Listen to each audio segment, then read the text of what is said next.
One thing I try to focus on in terms of breaking down stigma in spaces where mental health is often overlooked is really creating that area for open and transparent conversation, because healing really is collective. And in my experience, it starts with creating room for honesty and especially vulnerability. Welcome to Hope Starts With Us, a podcast by NAMI, the National Alliance on Mental Illness. My name is Dan Gillison, CEO of NAMI, and I'm your host. NAMI started this podcast because we believe that hope starts with us, all of us. And there's 5 reasons. Hope starts with us talking about mental health. Hope starts with us making information accessible. Hope starts with us providing resources and practical advice. Hope starts with us sharing our stories. And most importantly, hope starts with us breaking the stigma. If you or a loved one is struggling with a mental health condition and have been looking for hope, we made this podcast for you.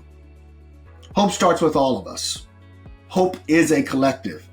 We hope that each episode, with each conversation, brings you into that collective so you know you are not alone. Our theme for this episode is anxiety. May is Mental Health Awareness Month and Anxiety Awareness Month. National Anxiety and Depression Awareness Week was May 3rd through 9th, just a few days before this episode airs. Anxiety can present in many ways, which we'll explore in this episode with 4 members of this year's NAMI Next Gen cohort. Now, our Next Gen members give so much of themselves, and I'd like to introduce them to you as we begin this conversation. Srihitha Dasari, studying brain and cognitive sciences and anthropology at MIT, and is the executive director of Project No Bounds. Nadiyah Fisher, applying to medical school to become a child and adolescent psychiatrist, and is a volunteer engagement lead for the Delaware Behavioral and Emotional Support Team, and trains her community on Narcan administration. Anuj Gandhi, applying for his PhD in clinical and counseling psychology, and is the founder of My Jyoti. Anuj? Yes, My Jyoti. Okay. And then Caitlyn Jennings, graduate of the University of Maryland Global Campus, is a volunteer with the National Capital Park and Planning Commission. Welcome to all 4 of you. Now, I'd like to kick it off by asking each of you to tell us a little bit about your stories. Could you share over a few minutes for our listeners about your mental health journeys? Caitlyn, why don't you get us started? Yeah, of course. So looking back on it, my mental health journey began long before I knew what mental health even was. I was a very anxious kid to the point where activities that were supposed to be fun for children, like recess and gym class, gave me a ton of anxiety. I didn't know what to expect from them, and my parents said that growing up, I was a very rigid child. I always liked knowing what was going to happen and when it was going to happen, to the point where we all sat at the same seats around the dinner table because having my mom and dad swap seats would throw me into a panic. So when I was in grade school, my anxiety only grew with the expectations that came from not only academics but the social scene. And I found that although I was thriving by all outward metrics internally, I felt very anxious. And that anxiety got to the point where during my junior year of college, I took a medical leave of absence to seek treatment. I was finally diagnosed with anxiety and depression, and a lot of things began to click into place. I tried over a dozen medications and was simultaneously in therapy, and I finally found the right combination of both medical treatment and mental health treatment that really put me on the path towards healing. So that's a bit about my background and my story. Caitlyn, thank you for, first of all, sharing your story, owning your story, and also sharing that as a junior in college, you took a leave of absence. That is actually looking at, okay, there's something that I want to address, I need to address, and I'm going to do what I need to do to address it. So thank you for sharing that story, and really do appreciate it very much. Let me now go to Nadiyah. Nadiyah? Yes. So I like to say that being a mental health advocate was something that chose me. As a kid, I had lots of adverse childhood experiences, that caused me to really develop childhood depression and anxiety. I always had a fear of something going wrong due to past experiences or more trauma coming back to me. Additionally, in college, I realized that a week before my menstrual cycle, I would have like highs and lows in my mood and just rapid changes. I remember one time I had an organic chemistry final, and I literally had to think in my head, Nadiyah, if you don't go, you will get an F in order to get out of bed, because my moods were all over the place due to having premenstrual dysphoric disorder. So my mental health journey hasn't been linear, but just happy to be an advocate today and be an advocate that I wish I saw as a kid.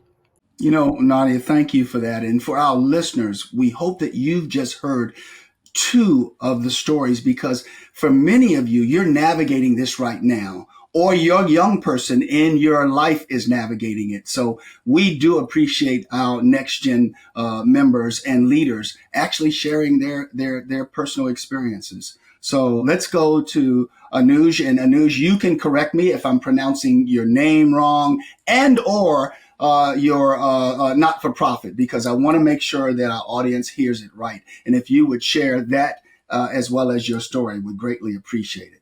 Yes, absolutely. I'm so happy to be here. You're pronouncing my name beautifully. It is Anuj. And my organization is named My Jyoti. So it's not like joy, it's J. I don't think that sound exists technically in English, but I think everyone can get it.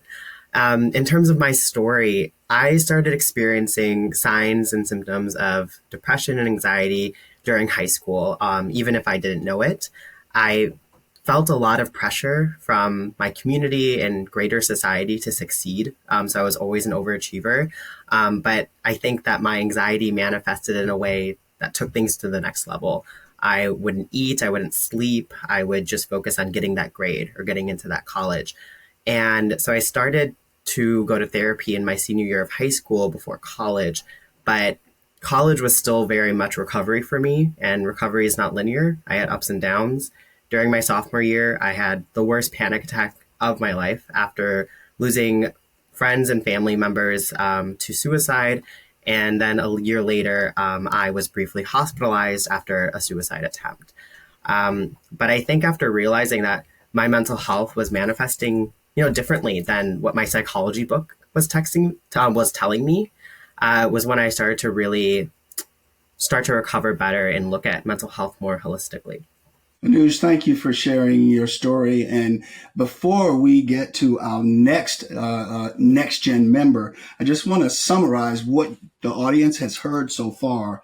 We heard I was anxious in grade school. We would sit at the table in the same seats because that would also make me anxious. And I recognized this as I matriculated through school. And by my junior year, I took a leave of absence. That's leadership. That's understanding. We also heard about ACEs, adverse childhood experiences, and navigating those experiences as well as other things. And third, we heard about a young student who was all about overachievement, and the stress and the pressure of overachievement and the depression and anxiety that came with that. Who has listened to this so far and cannot relate either directly or with a friend or a colleague in school right now? So let's now go to Srihitha. Srihitha, and what you are doing, both with your not-for-profit and there at MIT in terms of your major, is all about who you are and what you want to do across the country. Tell us who you are and why. Yeah, thanks, Dan. I'm Srihitha. I'm currently a college student, but I've been living with anxiety for as long as I can remember, even before I really knew what to call it. Especially growing up in a South Asian family, mental health wasn't something we really talked about. For years, I thought what I was feeling, the racing thoughts, the pressure to constantly be quote unquote perfect, the late night spirals was just me being dramatic or not strong enough. And by high school, I was dealing with anxiety and especially body image issues, quietly battling disordered eating and the constant need to shrink myself, not just physically, but emotionally. And it really took years before I realized that this spiral of negative thoughts, the perfectionism, the panic, they weren't things I had to deal with alone or in silence. And it was really college when I came to that realization. Therapy, supportive peers, and slowly building the courage to just be honest about my struggles really helped me start reclaiming my voice. And so now, through national advocacy like NAMI, through peer support initiatives, and leading a nonprofit focused on health and hygiene equity, I try to create spaces where other young people, especially those from immigrant or marginalized backgrounds, can see that they're not alone either. Because none of us should really have to suffer in silence to be taken seriously in the first place. None of us should have to suffer in silence. Thank you for sharing that, and also sharing, the fact that you are not alone. And we want to make sure that our audience listening understands you're not alone. You just heard about 4 young adults who have navigated this and are navigating it. And you shared some things just now that were incredible. Late night battles, body image, perfectionism. These are all things that young adults experience, and many of them don't share it. They don't tell their story. So I want to say thank you to all 4 of you for doing what you're doing, because you've just set up the rest of this conversation. And I look at this as a conversation. So while I'll set up some questions in terms of asking, if anybody wants to add anything in, please do so, because this is for the listeners, and this is for someone that, as we think about it, maybe they wish they had known this, and you're now able to tell them this. So just know that even though I'll call out your name, if someone else wants to join in, please do that. So Anuj, let me ask you this right now, and Nadiyah, could you tell us more about some of the forms of anxiety in terms of, we know it comes in many different forms. How has it been experienced by you? How have you seen it? How have you lived it? What could you share with our listeners? Yeah, I can jump in first. So as I said in my story, my anxiety was really influenced by my identity and my community.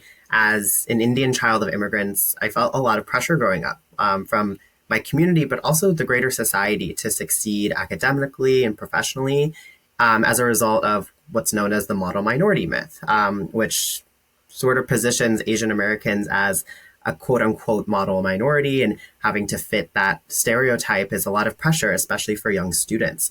So in my head, I thought that I had to do everything possible in order to fulfill that stereotype. I sacrificed sleep, food, social connection, like everything possible in order to get that grade.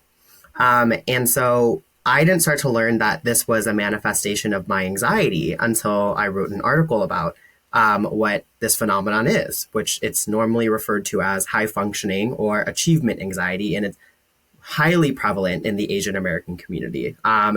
And also specific to the Asian community, specifically even the South Asian community, is the manifestation of anxiety somatically, right? So feeling it physically, which happens with a lot of racial and ethnic minorities, holding on to anxiety as headaches or stomach aches, body pain, physical discomfort.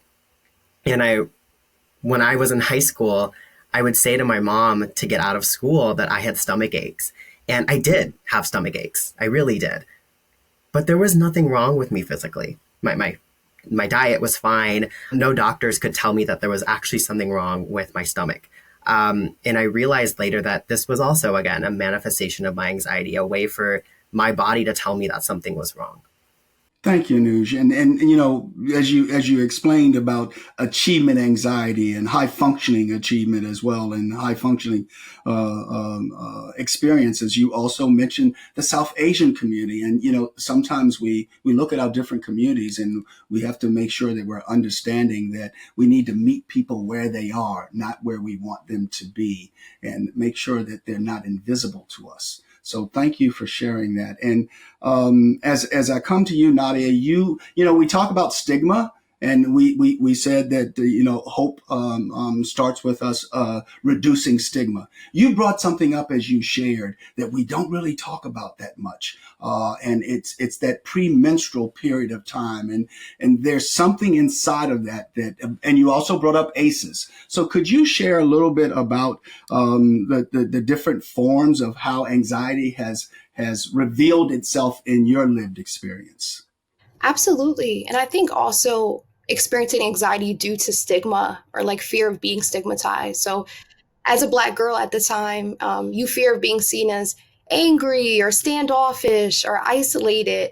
But in actuality, your heart is beating fast, you're sweating, you can't concentrate, you're on edge, you're startled, you have headaches, you're restless. And sometimes when you're very quiet or shy, which I was as a child, it can be taken the wrong way, or that you don't want to be around other people or be welcoming. As particularly in the Black community, mental health is kind of seen as something that's like brushed under the rug or the ice cube you kick under the fridge. Like, it's kind of like you got to get it together. You need to go pray. You need to go figure it out. Like, you got work to do. We got work to do. We're already viewed X way in society. So having a mental health condition can seem really tough for Black families to, go with and really accept, especially with colonization going on, where a lot of times enslaved Africans were told that they had a mental health condition if they wanted to escape slavery. So having anxiety and depression as a kid, as a result of abandonment and separation in my family and sexual assault I experienced, was something that was very foreign for my family to deal with. And they were kind of seeing it as, what do we do? How do we help? While also navigating that stigma of having a child who has, an anxiety disorder at the time. Thank you very much for sharing that, and what you talked about in terms of in the enslaved experiences, drapetomania, and drapetomania is something that a medical professional came up with. Any enslaved person that tried to run away, that they had this quote unquote disease called drapetomania. Thank you for sharing that. You also shared something in your comments, Nadiyah, in terms of what you navigate monthly, and I'm bringing it up because I think it's something that we don't give enough time to in terms of what that feels like. So not saying you should, but you mentioned it in terms of you're navigating your mental health. So I wanted to give space for it. So thank you for doing that. Caitlyn, anything you want to add in terms of anxiety and the forms that it has revealed itself in terms of your lived experience? Yeah, I think I'm actually kind of the opposite of what has been discussed so far. My anxiety was detected very late because I did not have any of the physical symptoms that are so common with anxiety. I think I'm lucky in the sense that I haven't experienced a traditional panic attack. I don't know what it's like to have your heart racing or to feel the tingling that my friends so often describe, or even the stomach aches or the headaches. None of that ailed me in the way it showed up in my friends as early as like middle or high school, when none of us really knew what was going on. And we could support each other by saying, oh, you should tell your parents, or oh, you should go to a doctor. But none of us really realized that was anxiety. But I feel like as I learned more about mental health, people were talking about the physical manifestations of anxiety.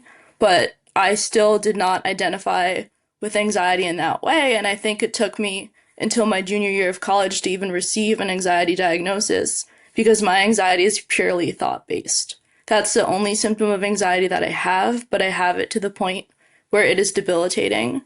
When I was in college, I would lie awake in bed at night and ruminate about things that had happened when I was 4, 5, 6 years old. I could remember distinct conversations, the way things played out between me and a peer or me and a family member, and I would feel bad about things I had said 20 some odd years ago. And when I first started talking about that, I felt alone, in the first sense that I had such good memories from back then, because a lot of psychologists would tell me, oh, there's no way you remember that so distinctly from a time when you were in early elementary school, preschool. When I would tell them, like, oh, I came home from preschool and something happened to me and I didn't have the words to describe it, but now I think it was anxiety.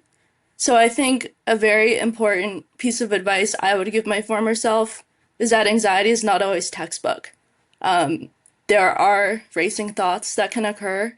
There are ruminations that may seem like depression but are really anxiety. And that was what I experienced, and that symptom alone was enough to diagnose me with an anxiety disorder. Thank you very much for sharing that, Caitlyn, and actually taking us back in time. And anxiety is not always textbook. Very much appreciate that. And your colleagues are shaking their heads because it's something that I think all of us have experienced, and they certainly have. Many of us throughout our journeys, we experience mental health stigma. NAMI is working to change that, especially with the help of young people like yourselves. We're very intentional with this. Srihitha, you said your advocacy started from your personal experiences as well as supporting communities where mental health is stigmatized. Would you share what makes that a focus for you? Yeah, it's really something I carry personally, and stigma is something that I see around me almost every day. I lost my grandfather to suicide, but my family told others in the community and for a while told ourselves that it was a heart attack. So that silence was rooted in stigma and the idea that mental illness is something shameful or taboo. And specifically for South Asian communities, we're often taught to, I knew Anuj talked about this a little bit before, but we're often taught to prioritize strength, resilience, and family reputation, which can really make it hard to talk about anxiety or anything that feels quote unquote ungrateful. So for a long time, I internalized the idea that I just had to push through or keep it to myself. And at the same time, I've been navigating my own struggles with anxiety, disordered eating, and feelings of unworthiness. But instead of reaching out, I stayed quiet. I didn't know how to ask for help, and I didn't want to be a burden on others. And that really is the cost of stigma. It isolates us when we most need support. So when I got to a place like MIT, I realized that I really wasn't alone. And so many of my peers, especially in such a high pressure environment, and especially students of color, were feeling the same way. And so that's how I got involved with our Asian American Initiative organization on campus, where I now lead mental health programming that really opens up conversations across generations, languages, and lived experiences. So one thing I try to focus on in terms of breaking down stigma in spaces where mental health is often overlooked is really creating that area for open and transparent conversation, because healing really is collective. And in my experience, it starts with creating room for honesty and especially vulnerability. Thank you very much. And there's strength in vulnerability. There is absolutely strength in vulnerability. And so sorry for the loss of your grandfather. Thank you for sharing that story. And you mentioned three kind of statements inside of just powerful statements: strength, resilience, and almost the family pressure. And that is the false strength, the false resilience, and the from the standpoint of, don't say anything. In many communities, it's said, what happens in the house stays in the house. And no one gets better when you cannot really explore those conversations. And as you wrapped up, when you said having those open and transparent conversations. So kudos for what you're doing there at the university. And, the pressures can isolate us if we don't speak up. So I appreciate what you're doing for other young people and all around you, including your family. So, Caitlyn, I see that in school you founded a wellness club in response to teen suicide, which launched your interest in youth mental health awareness and education. Would you tell us a little bit of what you've learned about mental health education and awareness to help youth? Of course. So I founded the club in response to a series of teen suicides that occurred back to back in my high school. And I saw the need for a safe space where we could come together and talk openly about what had happened, not just with counselors or professionals, but among ourselves. My high school was very much a pressure cooker. A lot of kids were looking to get into Ivy Leagues or schools of a similar caliber, and it was just expected that everyone would go straight from high school to college. There was no breathing room. There was not a lot of time for people to pause and say, is this really what I want? And so I founded this club to bring people together and just form a community among a school that I felt was lacking community in a lot of areas. I'm a biracial Chinese American, and I feel as though I was lacking a space where I felt seen and heard in both of my identities. There were Asian American Alliance clubs, but they were not as welcoming as I would like them to be. There were other identity clubs, but I didn't feel like there was one space where I felt as though I truly belonged, and I knew mental health advocacy was a space in which I could thrive. But more importantly, I knew this was a space that was needed. And when my grandfather immigrated to the United States in the late 1920s with nothing but $60 in the American dream, he really did teach me the importance of finding your community. He had a community in Shanghai that he left, and he had to come here and create one from scratch. And if he could do that, I felt as though I could do this. That's leadership, and thank you. And to your grandfather who has built that legacy that is now in you, kudos to your grandfather. And as you mentioned, being a Chinese American, it's about belonging.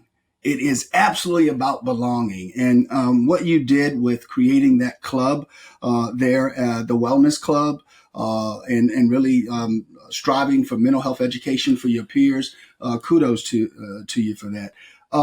What impact do you think that learning about mental health specifically for youth who may be struggling, what have you seen as some of the benefits of what you did and how it helped your peers? Yeah, when you asked that question, the first phrase that came to mind for me is early intervention. When I was a kid, I had a lot of early intervention services provided to me because I have a neurological condition. So I went through a lot of physical therapy, occupational therapy, speech therapy on a daily basis just so I could catch up to my typically developing peers. And that experience kind of translated over when I realized that mental health is the same as physical health in the sense that you want to treat it early. I think prevention is better than a cure. So if you can teach someone about mental health conditions and have them recognize some of the symptoms in themselves and get help before they overtake their lives, I think that is the end goal for me as an advocate. But I also think it's equally important to tell people who are in the depths of their struggle that there is hope. And I truly believe in the power of the written word. I truly believe in the power of sharing accurate, culturally competent educational resources because I feel as though there's something in reading that is powerful. You can read to understand, you can read to educate yourself. And sometimes it's easier to gain knowledge from reading than it is from a conversation because, at least for me, I feel at ease when it's just me and words on a sheet of paper. So I am very much working hard to create those spaces where people can devour information, whether it's through a face-to-face conversation, which for me I know is more anxiety producing, or just reading information on their own that teaches them about mental health and all the resources that are offered to them. I think both are equally valuable, and I strive to create spaces for both things. Caitlyn, thank you very much. And you've teed up another question that I have for your colleagues here, and it's based off of the majors that they've chosen or the doctoral programs or the medical schools. So I'm kind of giving you all a heads up that I'm going to come to you to ask you about the majors that you've chosen and why you chose them, because what Caitlyn just teed up is the academic piece about reading, about learning, about knowledge, and then sharing that. So Srihitha, I want to come to you first. You are studying brain and cognitive sciences and anthropology at MIT. And as we said at the opening, you're the executive director of Project No Bounds. So what I'd love you to talk about is, why did you choose to study brain and cognitive sciences and anthropology there at MIT? Yeah, so at MIT, brain and cognitive sciences is the fancy word of saying neuroscience. It's MIT's neuroscience major. But the reason I chose both of these fields of study at the school that I'm at is really this drive to understand people in the sense of anthropology, where you're physically studying various cultures and how interactions occur in the context of various cultures and histories and movements and behaviors, but also from the neuroscience standpoint, I'm a pre-med student and wanting to explore the field of all aspects of the brain, but in a more medical standpoint. So for me, something that I see as my end goal in terms of a career is something rooted in psychiatry and being able to sort of bridge mental health and advocacy and this understanding of a very underdeveloped but quickly developing field, and the ability to sort of meet it where it's at in the field of medicine. So that's a little bit about for like why I chose the field. And I feel like for neuroscience specifically, it's very interesting in, again, how underdeveloped of a field it is, or how new of a field it is, but how rapidly growing it is. And so being able to be at the forefront of various technologies and various sort of research movements in this field is very exciting, but also the ability to bridge that with advocacy initiatives and grassroots movements is also very fulfilling. Thank you very much, and kudos to you for choosing neuroscience. And it is a rapidly growing field. And if we think about everything in terms of from the neck up in our brain, we understand all of our other organs. From the lungs to the heart to the kidneys, the brain is that uncharted field that we need to study even more and get into the depths of it. So thank you for choosing neuroscience. So I want to come to Nadiyah now. Anuj, we'll come to you last on this question. So Nadiyah, you've applied to medical school to become a child and adolescent psychiatrist. I want to ask you two things: why psychiatry, and why child and adolescent psychiatry? So yeah, first in high school, my two favorite classes was AP Psychology and Anatomy and Physiology. So I was like, oh, like how can I combine these? And once I went to the University of Pittsburgh, I became a neuroscience and psychology major because that mind-body connection is so strong. And I wanted to really learn about the biological basis of behavior and also about people, what they do, what drives their motivations and their behaviors. And I felt like those two majors really prepared me for that field. And psychiatry is just, I just want to be the person that I wanted, when I was growing up as a child. Like, I didn't even know what psychiatrists really were until I got into high school. So, I just want to be there, and, meet a lot of kids where they're at. And really, like Caitlyn was saying, that early intervention, I really believe in that. And, I feel like psychiatry really gives you that way to connect with people, connect with science, advocate, as we've been said before. And I really see myself working in a juvenile detention center of like meeting kids where they're at and just rerouting their lives so they can live fulfilling lives and realize that trauma doesn't have to stop your life, or there's one sentence given when you experience trauma or you have, mental health disorders. So yeah, everybody go psych, need more psychiatrists. Yeah, there you go. And we're going to come back to that word trauma in a minute. So I want to go to Anuj now. And Anuj, you're applying for a doctoral program in clinical and counseling psychology. Tell us why you chose clinical counseling psychology. Yeah, absolutely. So I actually also began pre-med. So I finished all my pre-med recs. I took organic chemistry too. And it was lovely. I'm really happy that I have a basis in that knowledge in the biomedical model of mental health. But when I was thinking about my career long term, I realized that medicine was just not the field for me. And I respect psychiatry, and we, just like Nadiyah said, need more psychiatrists, absolutely.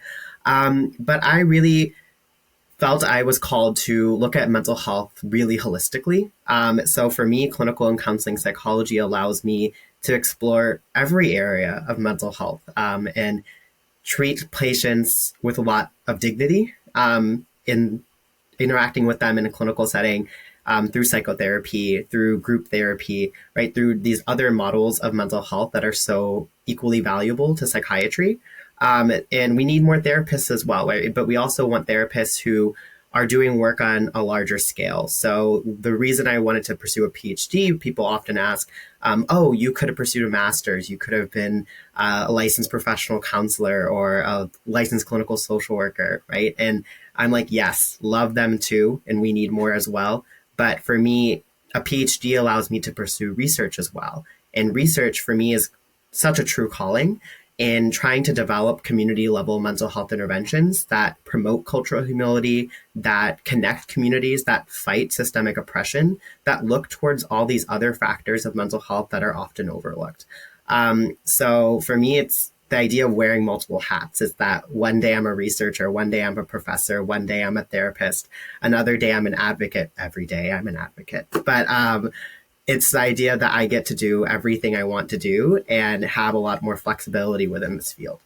Thank you. So each one of you, starting with Caitlyn all the way through, you have chosen what is right for you, and you are going to be the change makers that we need.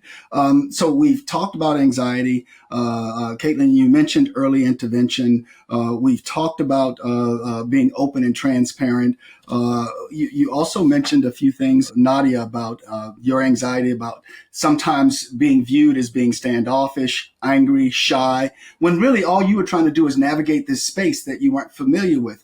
And we are to a certain extent. And I think, Srihitha, you mentioned something that I wrote down about body image. So, think about all those things that you guys navigate from the standpoint of this cosmetic society. We judge a book by its cover, and we don't give time to get into the table of contents and the chapters of each other, So I know that comes with anxiety. I know that comes with, me. Who am I, and how am I viewed by others? And it also could come with some of these lived experiences that may have brought trauma into your lives. I don't know, but I did say that I would come back to that operative word, trauma, as you guys had mentioned it, and ask you,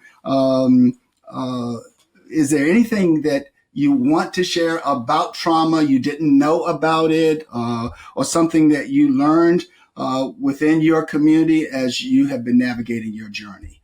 Nadiyah? Absolutely. I think something to notice is like trauma can be intergenerational. I know there's so much research going on about how trauma manifests from generation to generation, and there might be some genetic factors as well in trauma. So it's really important to create an environment where you and your family can have these tough conversations and be able to have healing. Trauma is a tough thing to work with, and it takes time, and as we said many times that no mental health journey is linear, healing is not linear. And if you're realizing that I might have trauma from a certain experience, definitely seek out peers that you have, seek out professional help as soon as possible, and realize that you are not alone and that you can live a happy and fulfilling life given some unfortunate experiences or adverse childhood experiences that you have had in your life. I want to stay with you on this. Thank you very much, Nadiyah. And our young people here are matriculating through school. So they're not speaking to this audience as medical professionals. Let me say that up front. But what we want them to do is to share their lived experience as young people. So understand that that's what this is about. So let me stay with you for a second, Nadiyah, as you mentioned trauma being intergenerational and it can be passed on. How would let's just say that I'm a young person and I'm trying to figure out what's going on. How can I slow down and think about some things in my family that can lead me to that aha moment? Yeah, it's just viewing some like maladaptive behaviors that might be happening in the family. Or so when you say maladaptive, for our audience that doesn't know that word, explain that to them. Yeah, so behaviors that might not be as productive or as useful to a situation. You might notice that, wow, everybody in my family, when we experience conflict, we get very angry. We have a really tough time confronting things in our family. Like, why might that be happening? It might be a specific topic, and it might be just mental health in general that causes people to get up in arms at the dinner table. Why does that occur? And it can be hard as a young adult too, because very often there's a deference involved and there's authority involved with your parents. But finding the right language or even finding like the right video that can kind of explain what you're saying, or writing a letter, the written word, like Caitlyn was saying, of saying like, hey, mom and dad, I'm feeling this way. I'm noticing these things in the family. Like, can we have a conversation? Can we talk about this? Can you tell me a little bit about your childhood? Have you ever felt this way before? Or maybe somebody in your family is very trusted in like conflict resolution, maybe looping them in to kind of start that conversation. Wow, that's really powerful. Someone in the family that's trusted, or even asking that mother or father, hey, when you were growing up, did you experience or make it open ended so they can't say yes, no? What was your experience like? Something like that. This is really good. So Srihitha, I want to come to you now. I saw you nodding. Audience might be listening. So your affirmations of what was being said wants me to come to you now and have you speak to this a little bit in terms of what you've seen in terms of this thing called trauma and this other thing that goes with it called anxiety. Yeah. One thing that I've learned about trauma in my community is that it doesn't always look the way that we expect. So in different communities, it can manifest in different ways. For mine, at least in my experience, it can show up as silence. It can show up as hyper independence, or even perfectionism. And like Nadiyah was saying, passed down through, generations without ever being named. And I've seen how many of us, especially in immigrant families, can carry this weight of sort of unspoken pain, whether it's from the migration itself, whether it's from loss, or even this pressure to quote unquote succeed in a world that doesn't always make space for us. And because mental health hasn't historically been talked about, that trauma can often be internalized instead of processed. But I've also seen, sort of with that in mind, how powerful it can be when we do name that trauma. When someone says, this happened to me, or this is what I'm feeling, it can create permission for others to sort of reflect and heal too. And that collective unlearning and relearning is where I see a lot of hope in terms of trauma in communities. Thank you very much. Anuj, I want to come to you now. How has trauma revealed itself to you? How do you speak to it? How do you help others with it? Whatever you'd like to share. And then Caitlyn, I'm going to come to you to wrap this particular topic up, and then we'll go to our next question. Anuj? Yeah, absolutely. I can definitely speak onto what Srihitha just shared in terms of her family and our shared community. We're both from the South Asian community, and looking towards those experiences of migration in maybe our parents' or grandparents' generation, but even looking back towards that, right? Looking towards trauma around partition. So for folks who don't know, like for a lot of South Asian folks, just in the 1940s, there was a major traumatic event of the partition of India, and India and Pakistan being split into two countries, millions of people losing their lives, trying to cross the border, and a lot of families suffered, but again, suffered in silence, right? People don't talk about it. And even going back towards there until colonialism and how especially South Asians were having to contort themselves and act in different ways that go against their basic culture and instinct, right? So how that behavior gets passed down from generation to generation, you have to look towards parenting dynamics, right? How family dynamics are going to be organized. And, we're going to adhere to this gender norm or this social norm, because if we didn't, right, when colonialism was in full effect, we would have been severely punished. So that's going to trickle down, right? And there's so many other examples. But when I think of trauma, the first thing I love to think about is the idea of having trauma-informed care, moving towards care that respects and honors trauma in all forms, right? When we think of trauma, a lot of people think of very big events. When trauma exists on a micro level as well, and it exists intergenerationally. We can experience trauma without experiencing it ourselves. So having that informed approach in our mental health care is so important. And just shameless quick plug, if you are interested in learning more about trauma, NAMI has a 3-hour online resource, Trauma Insight, which can really speak towards how trauma can affect especially youth and youth serving mental health professionals, and kind of get a quick intro into what trauma-informed care looks like. Trauma Insights. Thank you for sharing that. No shameless plugs here, because it's all about helping others. So anything that you guys want to share that you've seen, any resources, that's what we're here for. So thank you. And it's all about trying to help others. So thank you, Anuj, for that. Caitlyn, coming to you.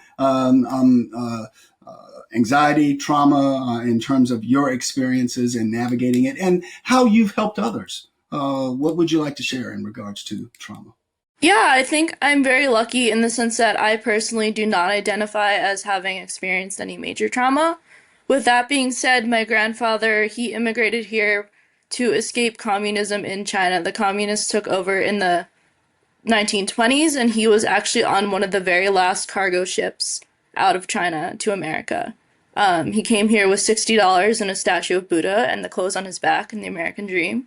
That was all we had. We built a life for ourselves from scratch. On the Irish side of my family, there were a couple famines in Ireland, which led to periods of mass migration. And my Irish side immigrated here in order to escape one of those famines. So struggle is deep rooted into my history, but I see also on the flip side of that a deep resilience. My family knows how to stick together. We know how to give of ourselves when we don't have much to give. We know that our values are stronger than a lot of families who haven't been through similar hardships. We know how to lift each other up, but we also know how to leave space for each other when we're struggling. And I think there is beauty to be found in trauma. I don't believe that trauma always makes someone stronger. I believe that trauma can and does hurt people in ways that aren't spoken of, but I also do believe at the same time in the beauty of the resilience that comes from it. And witnessing trauma in my friends and family has only shown me even more so how resilient people can be. Yeah, thank you very much for sharing that. And, it is about resilience. It's about adaptability, and it's about community. And community, and many times is that family structure, coming together, being together, and working together. And in other places, it is about having that extended community, because not everyone has that opportunity to have that connected family. That is really cool, Caitlyn, what you shared, and what you've been able to experience because of the structure of your family. So really do appreciate you sharing that. So as we get ready to wrap up, what are one or two things that you each have found that help you with your anxiety? Srihitha? Yeah, so we've been talking a lot about this mind-body connection. So one of the most helpful things I've learned is how much our bodies can sort of guide us back to safety when our minds feel like they're spiraling. So on especially anxious days, I use grounding tools like the 5-4-3-2-1 method. So naming 5 things I see, 4 things I can touch, 3 things I hear, 2 things I smell, and 1 thing I can taste. And it sounds simple, but it's really pulled me out of more moments than I can count. But I would say also one of the biggest things for me is community. My anxiety thrives in silence. So I've learned to reach out, whether it's a quick text to my friend saying, hey, I'm feeling off today, or, going on a walk with someone I trust. I feel like that human connection really grounds me more than anything else. And reminds me that I'm not alone and I don't have to carry sort of everything by myself. So I want you to go back. First of all, I hope our audience heard what you said. You have learned that your anxiety thrives in silence. So you make sure that that's not something that you always have, that silence, because anxiety, it grows in that petri dish. But you said something else that I wanted to capture. I want our audience to capture. Our body guides us back to, and I didn't get the last part of that. Would you share that again?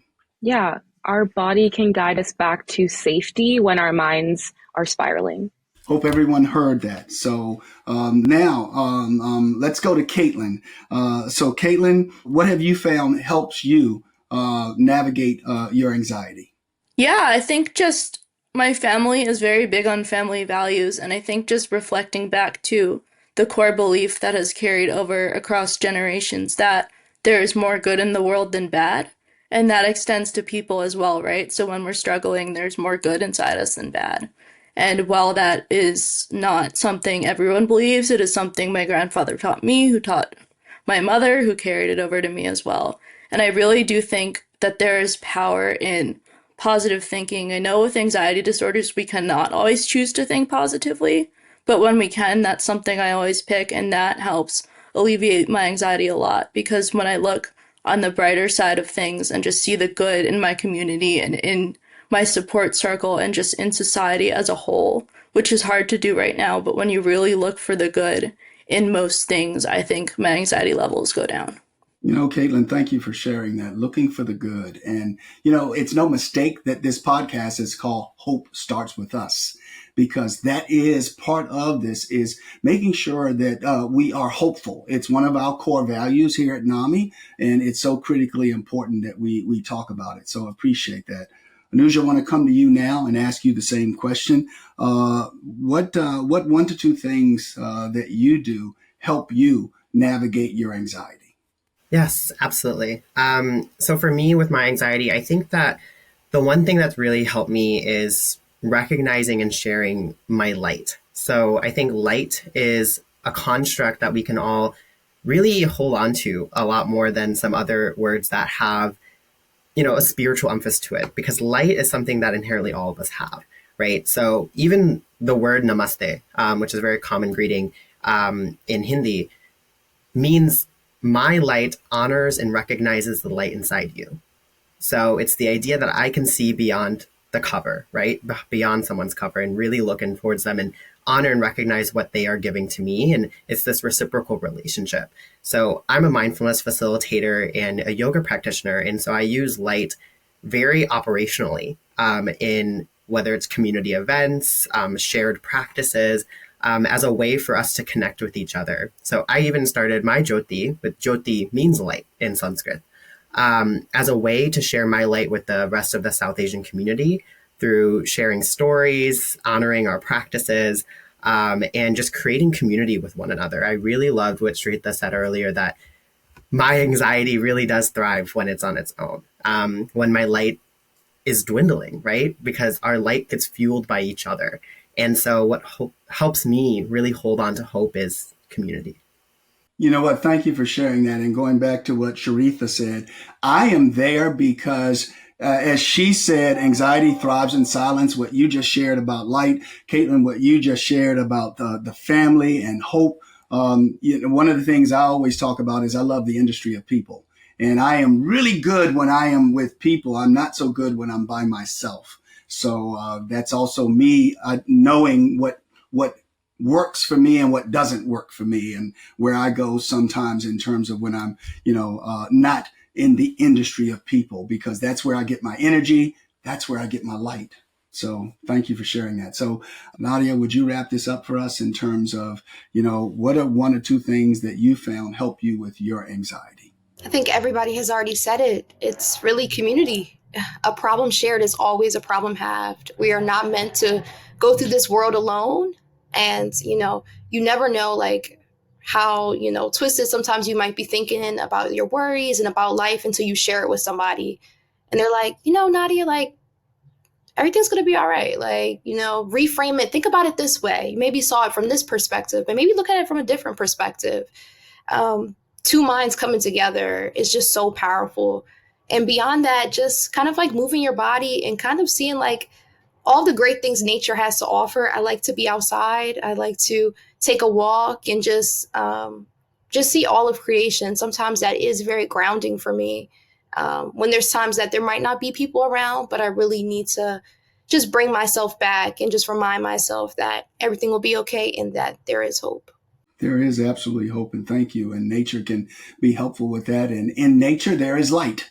So this is really very powerful. So, one of the other things is that as we, plugs, and not shamelessly, but shamelessly, we have support groups and we have programs that bring people into the conversation that may have been in isolation, navigating this by themselves. All of a sudden, they go to one of our support groups, and there's someone sitting across the table that has a similar experience. And all of a sudden they know, oh my gosh, I'm not alone. So, that's that problem halved, as Nadiyah mentioned, because now all of a sudden you're in a community that you're hearing that what you felt you were experiencing just by yourself is something that others are experiencing. Where I want to take us to is also we have something called NAMI on campus. And that's where young people that are matriculating through college many times can come together in terms of having a shared community to talk about their mental health. So just another asset, another tool in the toolbox in on many campuses, and we'll see it grow over the years. So in closing, one of the things that we do as we conclude is we ask a question of every one of our guests. And this is the question. The world can be a difficult place, and sometimes it can be hard to hold on to hope. That's why with each episode, we dedicate the last couple of minutes of our podcast to a special segment called Hold On to Hope. Now, so I'm just going to ask each one of you, what helps you hold on to hope? And I'm not going to select you. You select in on this one. Who wants to go first? I can go because you kind of already answered that question for me just a few minutes ago. When you were speaking about NAMI and all the resources they had to offer, I joined my local NAMI in 2020. I'm going to mess this up. 2022. Right after my hospitalization, I was at my lowest point ever. I was trying new medications, waiting for them to kick in. And one of my mom's friends directed us towards NAMI because her daughter had used their services. So I joined a NAMI Connections recovery group, and it was very helpful. It was the first time I felt as though I was not alone in a mental health setting. I had therapy, but that to me was not the same thing as peer support. So having both of those aspects of my life fall into place as I was waiting for the clinical side of things to even out gave me a lot of hope. I am also very hopeful knowing that if I ever do hit that low point again, NAMI is still here. All of those resources that I accessed the first time don't just magically disappear. So knowing that I now have a foundation for what to do if I hit that crisis level again is very hopeful. Caitlyn, that is fantastic. Thank you very much. Anuj, what would you like to offer to us in terms of what helps you hold on to hope? Well, I was already going to volunteer myself because I really wanted to piggyback off Caitlyn in that what helps me hold on to hope is storytelling. And my first opportunity to tell my story of my mental health was through NAMI, through my local NAMI St. Louis. When I was in undergrad, I shared my story with middle and high school students, and it really got the ball rolling in terms of my advocacy journey. And now I'm here as a NAMI Next Gen member. I mean, I think that sort of progression is exactly what we look for in NAMI. And I'm so happy that I get to share my story even more broadly. And even through my Jyoti, we have a storytelling platform on Instagram. And I think the power of hearing other people's story is just so powerful, and we can really create more empathy for one another. We can really look beyond the cover, right? We can dive into each other's books, and I'm happy to share my story here today. Thank you. Thank you. So who wants to go next? What helps me hold on to hope is just realizing that my name needs hope. I kind of have no choice. Nadiyah means hope. And just remembering that is very reassuring. And also with my peers were saying that vulnerability is so big. And when you see people being vulnerable and telling their stories, it really shows their passion. They're change makers. And you can see that there's so many other people in your community who is willing to do the work to give hope and to make this place a better one. You know, my faith gives me hope.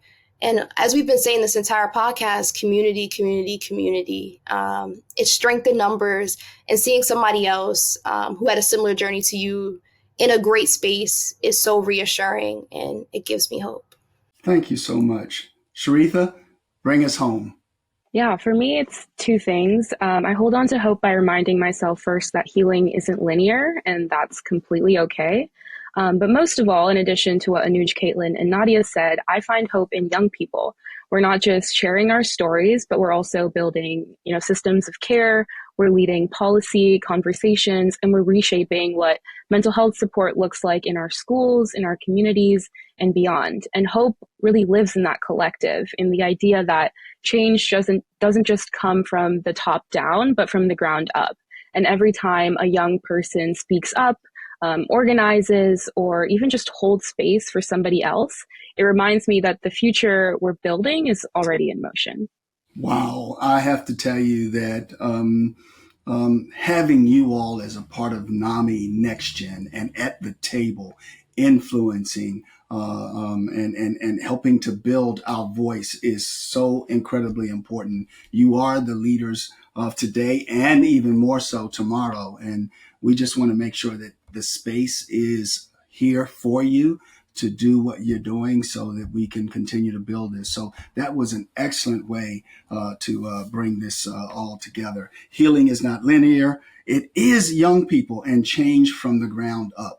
And then Nadiyah, as you mentioned your name, Hope, you're like, well, what do you mean? That's what my name means. Anuj, what you shared, and Caitlyn, and what you shared all the way back to getting into the chapters of the books and actually meeting people where they are. And Caitlyn, what you shared in terms of how you came to experience NAMI and knowing that NAMI is there for you going forward. So you guys have wrapped this up into a really nice bow. And I just want to say thank you for doing that. And we're going to wrap up now, and I'm going to just close by saying the following. This has been Hope Starts With Us, a podcast by NAMI, the National Alliance on Mental Illness. If you are looking for mental health resources, you're not alone. To connect with the NAMI helpline and find local resources, visit nami.org/help. Text helpline to 62640 or dial 800-950-NAMI 6264. Or if you're experiencing an immediate suicide, substance use, or mental health crisis, please call or text 988 to speak with a trained support specialist or visit 988lifeline.org. I'm Dan Gillison, your host. Thank you for joining us, and please be well.